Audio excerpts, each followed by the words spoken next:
You know, when people talk about getting away from it all by going on vacation, I always wonder if they realize how much more can happen when you're supposedly relaxing in the middle of nowhere. Take last night, for example, our so-called peaceful night at the family cabin. Spoiler alert, it was anything but peaceful.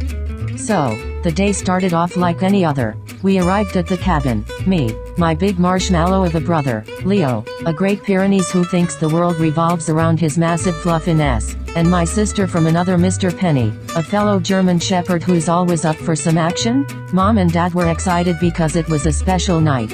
Something about a super blue moon, which sounds like a big deal in the human world. Personally, I didn't see what all the fuss was about, but hey, if it meant more time outside, I was all for it. As the sun dipped below the horizon, the air got cooler, and the woods around the cabin grew darker. That's when Mom and Dad suggested we all head down to the boat dock to get a better view of the moon, which makes zero shepherd sense heading out into the dark to jeopardize our entire family's security by leaving the home base of operations.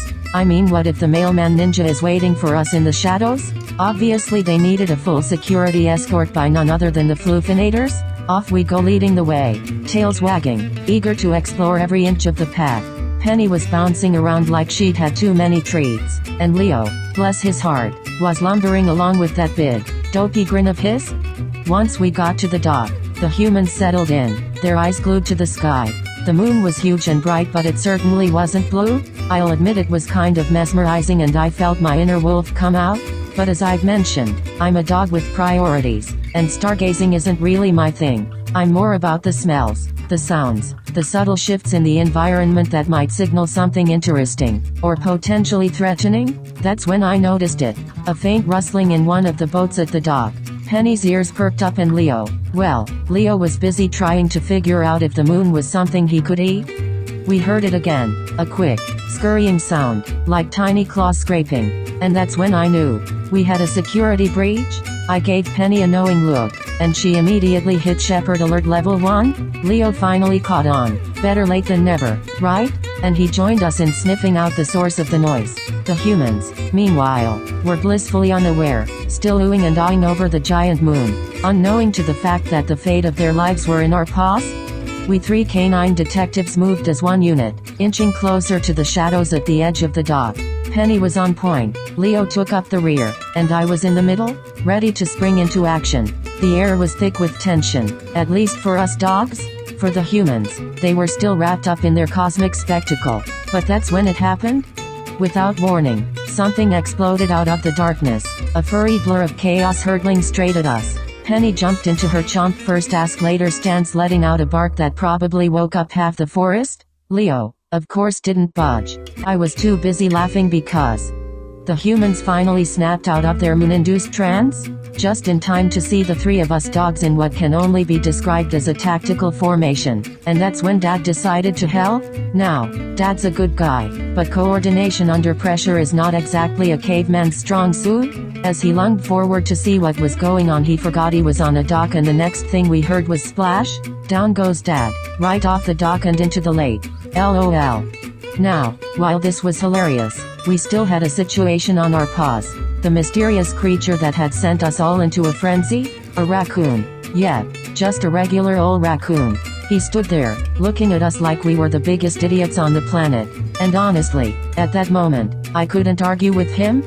Mom was too busy freaking out and trying to get Dad out of the water to notice the silent standoff happening on the dock between us and the raccoon, who introduced himself as Rocky. Yeah, he's got a name and everything.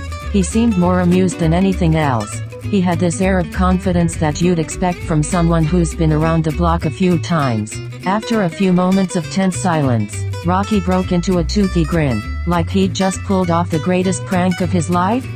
Penny, Leo, and I exchanged glances. The initial shock was wearing off, and the absurdity of the situation was beginning to sink in.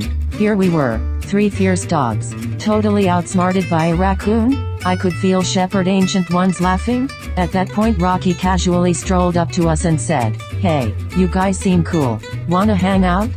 And just like that, all the tension melted. Rocky turned out to be a pretty decent furball. So what if he was robbing a couple boats? He's obviously a pirate.